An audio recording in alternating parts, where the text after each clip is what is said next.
বৈরী আবহাওয়ায় বিপর্যস্ত ইউরোপের একাংশ। শক্তিশালী ঝড় ক্লডিয়ার প্রভাবে ইংল্যান্ডের কিছু অংশ এবং ওয়েলসে দেখা দিয়েছে বন্যা। ঝড়ের প্রভাবে পর্তুগালে প্রাণ গেছে ৩ জনের, আহত হয়েছে বেশ কয়েকজন। দুর্যোগপূর্ণ আবহাওয়া বিরাজ করছে ইউরোপের আরেক দেশ স্পেনে। ঝড় ক্লডিয়ার প্রভাবে ভারী বৃষ্টির কবলে পড়েছে ওয়েলস। শনিবার সকাল ৬টা থেকে ১২টার মধ্যে দক্ষিণ পূর্ব ওয়েলসে ১১৯.৬ মিলিমিটার বৃষ্টিপাত রেকর্ড করা হয়েছে।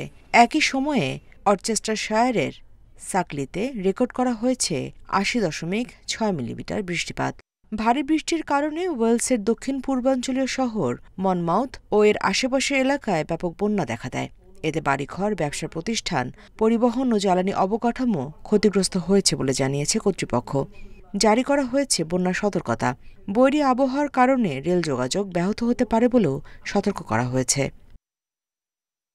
ঝড় ক্লডিয়ার প্রভাবে যুক্তরাজ্যের কিছু অংশে তুষারপাত হতে পারে বলে পূর্বাভাস দিয়েছে আবহাওয়া অফিস। এর ফলে তাপমাত্রা নামতে পারে -৭ ডিগ্রিতে।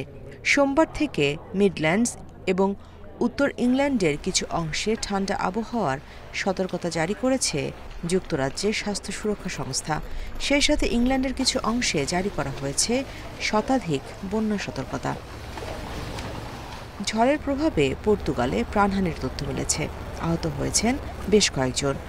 দেশটির জরুরি পরিষেবা জানিয়েছে ঝড়ের কারণে দক্ষিণাঞ্চলীয় আলবুফেইরাতের এক ক্যাম্পিং এলাকায় হতাহতের তথ্য মেলে। পর্তুগালের দক্ষিণাঞ্চলে দ্বিতীয় সর্বোচ্চ আবহাওয়া সতর্কতা জারি করেছে আবহাওয়া বিভাগ। ক্লডিয়ার প্রভাবে দুর্যোগপূর্ণ আবহাওয়া বিরাজ করছে পর্তুগালের প্রতিবেশী দেশ স্পেনেও। Nusrat Serin, independent news.